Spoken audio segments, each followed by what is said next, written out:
Hi there, welcome to our micro lesson series, quick tips and tools for service providers looking to enhance and make more accessible their services for ORR-eligible communities in California.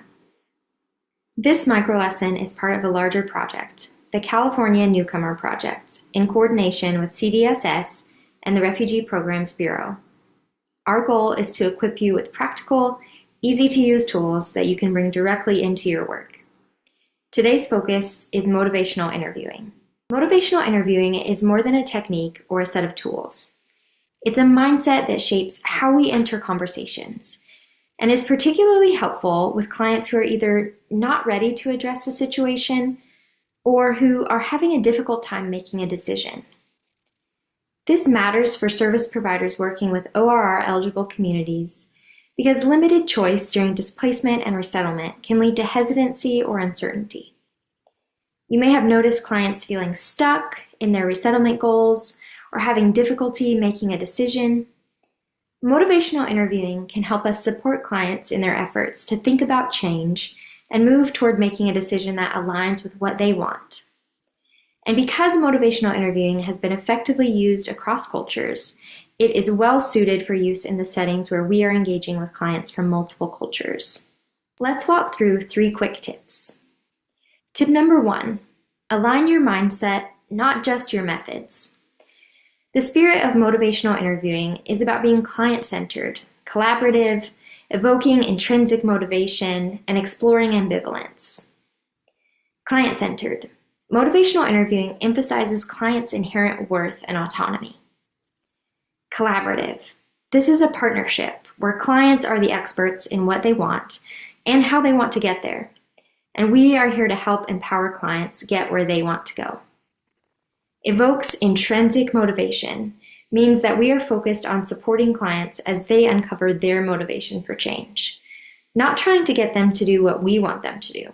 Explores ambivalence. Motivational interviewing acknowledges and normalizes the internal tug-of-war clients may be feeling related to potential areas of change. Before engaging with a client, assess your mindset. How are you thinking about the client, your role, and what success in the conversation will look like? Tip number 2, ask open-ended questions. Asking open-ended questions is the first part in what's called the ORRs. OARS of motivational interviewing. You can find more information on all the ORs in the motivational interviewing webinar. For now, we'll focus on this one piece. When we are operating out of the spirit of motivational interviewing, we want to ask questions that invite the client to explore their own thoughts and feelings about change and evoke motivation for change. Closed-ended questions, like those yielding yes or no responses, are often only able to provide us with a limited understanding of where clients are. If instead we ask open-ended questions, it provides space for clients to think more about what is important to them and provides space for deeper conversation. Instead of asking a client, "Do you want to learn English?" we could ask, "What thoughts do you have about learning English?" Instead of asking a client, "Do you want a better job?" we could ask, "What is most important to you when you think about work?" We want to ask questions that lead to the client doing most of the talking, so that we're listening more than we're speaking. Tip number 3, name and normalize ambivalence. You've likely experienced ambivalence in your own life and decision-making. That internal tug-of-war related to a new habit or goal that you'd like to implement on one hand, and the things that you also still want to do on the other hand that keep getting in the way of that new habit or goal. Clients are often also dealing with ambivalence.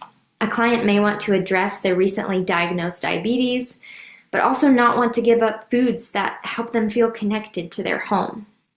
A client may want to learn English, but also feel pressure to work as many hours as possible in order to support their family. Name what you hear clients saying. You want to move up at work, but a promotion would mean that you have to work in the afternoon, and you're concerned about your kids getting home from the bus without you. Naming this ambivalence provides space for the client to explore that and assess what matters to them, which will ultimately help them move toward a change that they want and have discovered motivation for. These tips are helpful when a client is not ready to talk about a problem, or when a client is feeling stuck.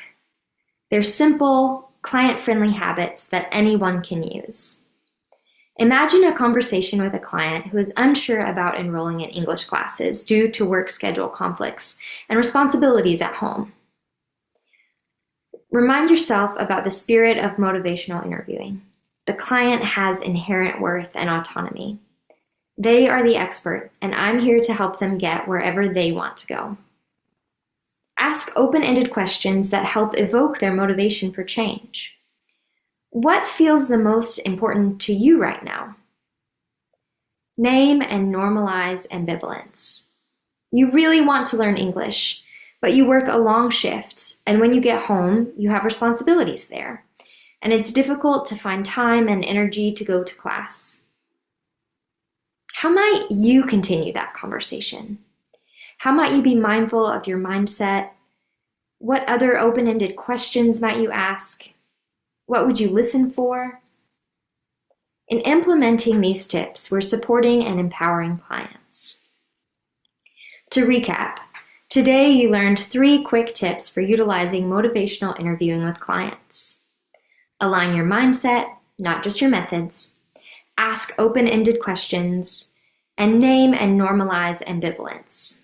These small habits can help us support clients in their efforts to think about change and move toward making a decision that aligns with what they want. Please share your feedback through our survey link and check out additional guides and webinars at Support Guide. Thanks for watching this micro lesson from Solvera, your partner in impact.